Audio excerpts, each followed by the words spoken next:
Tipper ও যাত্রীবাহী কমান্ডের মুখোমুখি সংঘর্ষে আহত শিশুসহ 13 জন। আশঙ্কাজনক 7 জন যাত্রীকে রেফার করা হয়েছে জিবিপি হাসপাতালে। শনিবার সকালে ত্রিপুরার বিশালগড় লস্কর চৌমুড়ি এলাকায় ঘটে গেল এক হৃদয় বিদারক ঘটনা। যাত্রী বোঝায় TR012989 নম্বরের একটি কমান্ডের গাড়ি বক্সনগর উদ্দেশ্যে যাত্রা করছিল। সে সময় বিপরীত দিক থেকে আসা TR071890 নম্বরের একটি বেপরোয়া ট্রিপার গাড়ি নিয়ন্ত্রণ হারিয়ে সরাসরি কমান্ডার গাড়ির দিকে আছড়ে পড়ে। ঘটনাস্থলে ছিটকে পড়েন যাত্রীরা। রক্তাক্ত অবস্থায় রাস্তার উপর ছড়িয়ে ছিটিয়ে পড়ে অনেকেই। স্থানীয় বাসিন্দারা দ্রুত ঘটনাস্থলে পৌঁছে আহতদের উদ্ধার করে বিশালগড় মহকুমা হাসপাতালে নিয়ে যান। চিকিৎসকরা প্রাথমিক চিকিৎসার পর আশঙ্কাজনক অবস্থায় 7 জন যাত্রীকে আগরতলা জিবিবি হাসপাতালে রেফার করেন। আহতদের মধ্যে এক শিশু রয়েছে, তার অবস্থা গুরুতর বলে জানা যায়। স্থানীয় সূত্রে জানা গেছে, লস্কর চৌমুড়ি সংলগ্ন এলাকাটি দীর্ঘদিন ধরে দুর্ঘটনা প্রবণ। এখানে এর আগেও বহু প্রাণহানি হয়েছে, তবু কর্তৃপক্ষ তরফে কোনো রকম কার্যকর পদক্ষেপ চোখে পড়েনি।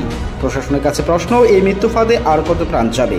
দ্রুত ট্রাফিক নিয়ন্ত্রণ ও নিরাপত্তা ব্যবস্থার জোরদার দাবি তুলেছেন এলাকাবাসীরা। Bureau report, Tripura TV. যখন বৃষ্টি শুরু হয়েছিল তখন আমরা একটা বিকট আওয়াজ পাই। আচ্ছা, এই আওয়াজ শুনে আমার বাড়ি এই পাশে ছিল। আমরা দৌড়ে দেখি এখানে দুইটা গাড়ি অ্যাক্সিডেন্ট, একটা টিপার আর একটা কমান্ডোতে অনেক যাত্রী ছিল।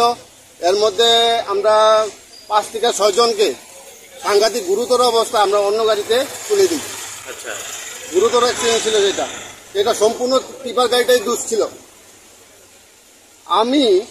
আমরা সবাই ব্যক্তিগতভাবে প্রশাসনের কাছে আবেদন রাখছি যে কামথানার উল্টে যতগুলি টার্নিং আছে, টার্নিংয়ের সামনে যতগুলি গাছপালা আছে, ওই গাছপালাগুলিকে যাতে প্রশাসন যাতে কেটে রাস্তাগুলি পরিষ্কার করে দেয়। অ্যাক্সিডেন্ট হয়েছিল লস্কর চৌমুড়িতে একটা কমান্ডো আর ট্রাক গাড়ির সাথে। অনেকজন আহত হয়েছে, 12-13 জন, আর এটার মধ্যে 7 জনের রেফার করা হয়েছে। অনেক খারাপ অবস্থা, রেফার করা। কিরকম অবস্থা তারা এখন? একটা বাচ্চা তো অনেক খারাপ অবস্থা, খারাপ এসব।